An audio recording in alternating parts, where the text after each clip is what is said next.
Symbols are powerful. They can unite people of a common faith. They can also transform them into an impulsive mob. Sometimes symbols get attached to places, to cities that are considered sacred. Some cities wash away sins. Some are the birthplaces of gods. And some serve as the headquarters of a religion. But no city in the world has ever played a greater role in the history of a religion as Jerusalem has for Judaism, for Christianity, and for Islam. Hello and welcome to Gravitas Plus. I'm Palki Sharma Upadhyay. They call it the city of peace, yet Jerusalem today and has been throughout history a city of conflict.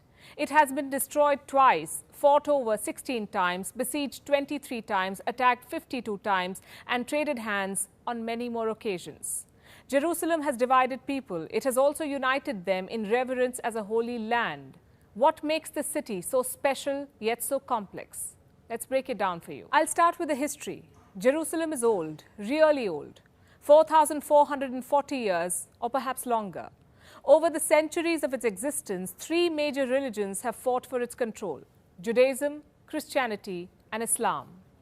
The Abrahamic religions, religions that view Abraham as a common forefather, a patriarch who is mentioned in all three of their holy books, the Torah, the Bible, and the Quran. Jews and Christians trace their roots to Abraham's second son, Isaac. Muslims trace their roots to his elder son, Ishmael. Their belief and ancestry divides them, but Jerusalem has been that one unifying force. In Hebrew, it's called Yerushalayim, the spiritual homeland of the Jewish people. Temple Mount in Jerusalem is where two biblical Jewish temples stood thousands of years ago. The western wall within Temple Mount is said to be the last remnant of those temples. Today it is considered to be the holiest site in Judaism. When Jews pray, they face the western wall in Jerusalem, just like Muslims face the Kaaba in Mecca.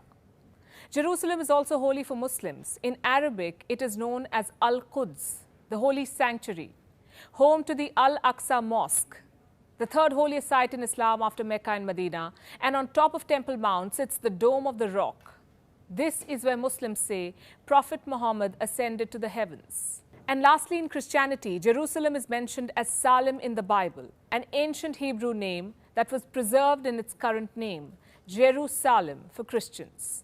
This city is home to the Church of the Holy Sepulchre. This is where Jesus was crucified, buried, and resurrected. So for all of these three, Christians, Muslims, and Jews, Jerusalem holds a sacred and important place. But who owns it? And this is where things get complicated. You see, Jerusalem belongs to everyone and no one. Every religion has marked this city, and almost every major empire has controlled it. But in the words of Winston Churchill, it is the Jews that made Jerusalem famous. How did they do it? Let me take you further back into history, to 135 CE to be exact, when the Romans drove Jews out of Jerusalem and renamed their kingdom Judea to Palestina. A Greek name meant to break the Jewish connection to this land. All Jews were barred from setting foot in Jerusalem. But what about the Jews? Where did they go? After their exodus from Judea, they got scattered across the Roman Empire, which is present-day Europe. But they were persecuted wherever they went. In the 11th century, the Jews were slaughtered by the Crusaders, who considered them to be the killers of Jesus Christ. In the 14th century, they were scapegoated as the cause of Black Death, accused of poisoning the wells of Christians and slaughtering in the Rhine and Rhone region. Their persecution went on till the 19th century, and this is when some Jews joined forces to protect their identity. They launched what is called Zionism, a religious, political, and ideological movement which had two aims. One was to put an end to the centuries of persecution, and two, to take Jews back to their ancient homeland. The Zionists believed that Judaism was as much a religion as it was a nationality, that the Jews deserved their own state, the same way the French deserved France or the Chinese deserved China. This movement is what brought Jews back to Israel. Today, Zionism is Israel's national ideology. Towards the end of the 19th century, Zionism led to a massive Jewish immigration to Palestine. By 1903, at least 30,000 had re-established themselves in Palestine. By 1914, 40,000 more Jews had resettled there. Then came the First World War. The Ottoman Empire collapsed. The British and French empires carved up West Asia, with the British taking control of the region under the British Mandate for Palestine. At first, they allowed Jewish immigration. But as more Jews arrived, tensions between Jews and Arabs grew. Both sides committed acts of violence, both claiming to be the victims. So by the 1930s, the British began limiting Jewish immigration. Things changed again after the rise of Nazi Germany. 6 million Jews were killed in the Holocaust. The remaining fled to the US and Palestine in large numbers. By 1944, the Jewish population in Palestine had increased to 33% of the total. This galvanized much of the Western world in support of a Jewish state, with much of the Arab world against it. In 1947, as sectarian violence between the Arabs and the Jews grew, the United Nations approved a plan to divide British Palestine into two separate states, one for Jews called Israel and one for Arabs called Palestine. The city of Jerusalem was to become a special international zone, since it housed the holy sites of both religions. This plan was a colossal failure.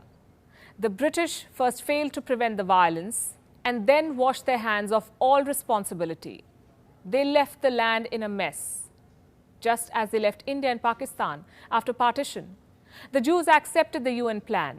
On 14th May 1948, they proclaimed independence. They formed a new state. The Palestinians viewed this as theft. They accused Jews of stealing their land.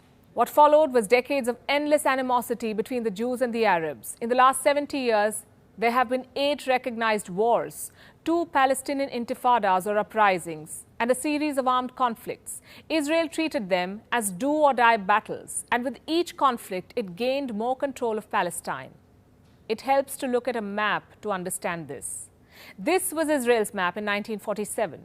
It changed to this after the Arab-Israeli War of 1948.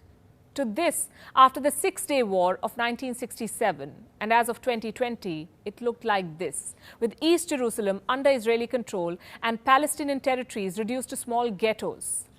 We are in 2021 now, and the Israel-Palestine conflict has resurfaced. Jerusalem has once again become a city under siege. In Gaza, buildings are shaking, streets are crawling with troops, and flashbangs are flying overhead. It's been called the most intense hostility in years, the heaviest offensive since the 2014 Gaza war. What explains these killings? Like always, a piece of land. This time, it's Sheikh Jarrah, a predominantly Palestinian neighborhood in East Jerusalem. You must know about this history too. After Israel took control of this neighborhood in 1967, settler groups launched legal bids. They staked claim on Jewish properties which they said had been lost in the 1948 Arab-Israeli War. Israel passed a law to back these claims to justify the takeovers, but only if the claimants could furnish proof of their ownership. The latest case sought to remove 4 more families from this contested neighborhood. The verdict was expected to be delivered this week. But even before the verdict, some Israelis had already started moving in. Watch this. Yeah, you are stealing my house. And if I don't steal it, someone else is going to steal it. No one is allowed to steal it, ya ammi. If I don't steal it, someone else will. This video was by far the biggest catalyst in the ongoing conflict. It mobilized Palestinians who were already complaining of unwarranted restrictions on them during Ramadan. Hamas, a Palestinian militant group and the de facto governing authority of the Gaza Strip, sensed an opportunity to push the Palestinian struggle back on center stage. It launched rocket attacks on Israel. Israel responded in kind. It's been more than a week. The violence has not stopped. What will it take to end this violence? What will it take for peace to be restored in Jerusalem? 5 peace deals could not settle this dispute. 8 wars could not bury the differences. The Palestinians say if they drop the weapons, they will lose more land. The Israelis say if they drop the weapons, there will be no Israel. So Hamas shoots rockets and Israel bombs Gaza, as Jerusalem, the city of peace, struggles to live up to its name, its symbolism lost in its reality.